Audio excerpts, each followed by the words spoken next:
the thing, the 60s, there were many things, you know, the music, the Beatles, you know, you had the civil rights, that was huge, you know, there's so many things. You know, you had the missile crisis, you had Kennedy assassination, you had the Vietnam War. So there's so many things going on. There was a huge, you know, evolution in terms of music and freedoms people were starting to express. There was a lot going on in the 60s. You had, you know, music, culturally, a lot of different things. So even women's awareness and their freedom, you know. So there's so many things going on at that time. And then, of course, I'm in my 20s, growing up and starting my professional career, moving away from home. So there's a lot of things going on. Mr. Barron went to Tilden Tech in Chicago. This is a page from the 1963 yearbook. And were you friends with any Black people?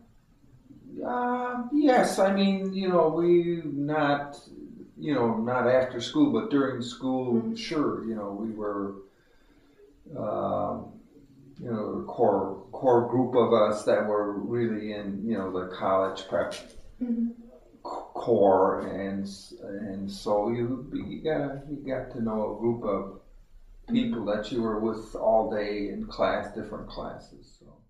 Although the school was integrated, in 1962 it was reported that 97.9% of the 5,000 students at Tilden Tech were non-Blacks and non-Puerto Ricans. I asked him about the civil rights movement.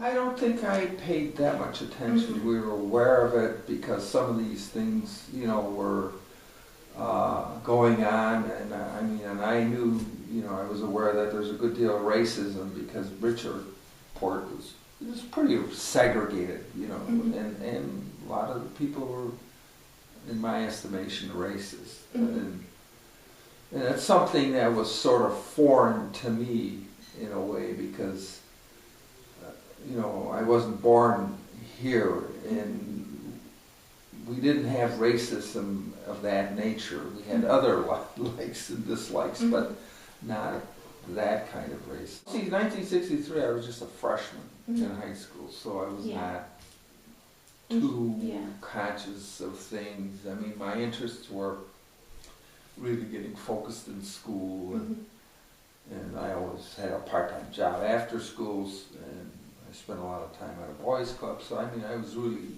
really busy all the time. So during college, you sort of became aware of things, and it's really, the real awakening was really after I graduated, you know, and went to work and lived in a place that was, you know, not as liberal or outgoing as Chicago. Some awareness, you know, some recognition,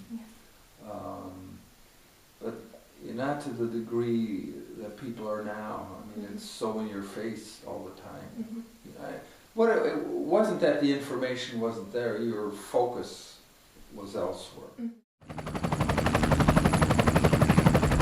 The biggest event really that would impact is the Cuban Missile Crisis and the potential for you know, a really devastating war.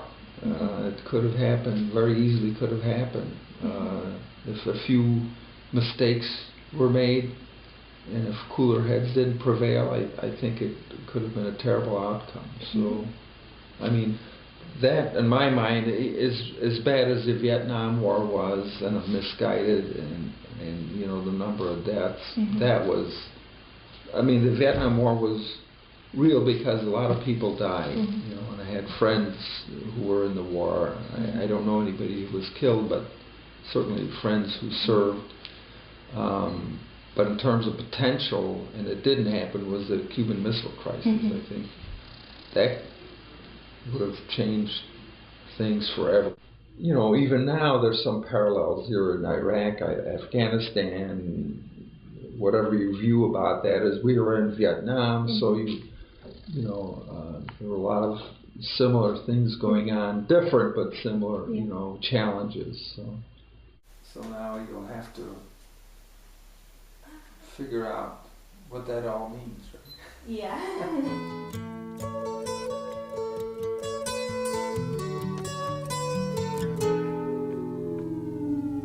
Here comes the sun, doo-doo-doo. Here comes the sun. I say it's alright.